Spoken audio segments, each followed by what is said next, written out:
భూదాన్ భూముల సోదాలపై ఈడీ ప్రకటన చేసింది. నిన్న 5 చోట్ల సోదాలు నిర్వహించామని కుదూరునిసా, మునావర్ ఖాన్, లతీఫ్, అఖ్తర్, సుకూర్ ఇళ్లలో సోదాలు నిర్వహించామని తెలిపింది.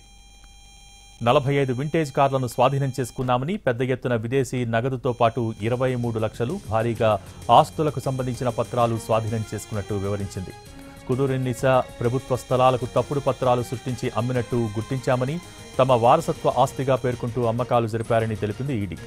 చాలా మంది ప్రముఖులు, రియల్టర్లు భూమి కొనుగోళ్లు చేసినట్టు గుర్తించామని చెప్పింది ఈడీ. రెవెన్యూ రికార్డ్స్ను తారుమారు చేసి విక్రయాలు జరిపారని, మహేశ్వరం మండలం నాగారంలోని భూదాన్ భూముల అమ్మకాలు జరిపారని ఈడీ ప్రకటించింది.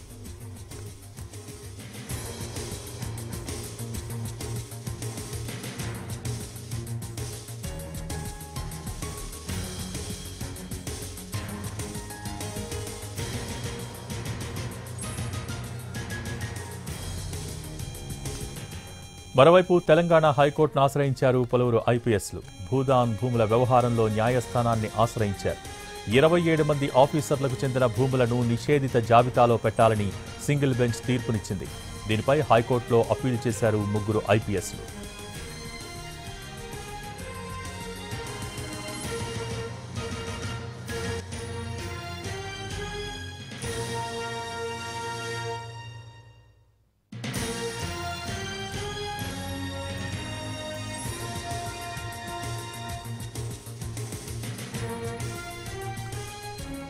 భూదాన్ భూముల సోదాలపై ఈడీ ప్రకటన చేసింది.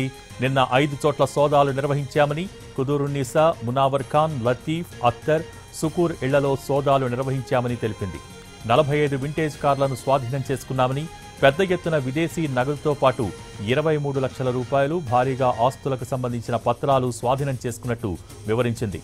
కుదూరునిసా ప్రభుత్వ స్థలాలకు తప్పుడు పత్రాలు సృష్టించి అమ్మినట్టు గుర్తించామని, తమ వారసత్వ ఆస్తిగా పేర్కొంటూ అమ్మకాలు జరిపారని తెలిపింది ఈడీ. చాలా మంది ప్రముఖులు, రియల్టర్లు భూమి కొనుగోళ్లు చేసినట్టు గుర్తించామని చెప్పింది ఈడీ. రెవెన్యూ రికార్డ్స్ను తారుమారు చేసి విక్రయాలు జరిపారని, మహేశ్వరం మండలం నాగారంలోని భూదాన్ భూముల అమ్మకాలు జరిపారని ఈడీ ప్రకటించింది.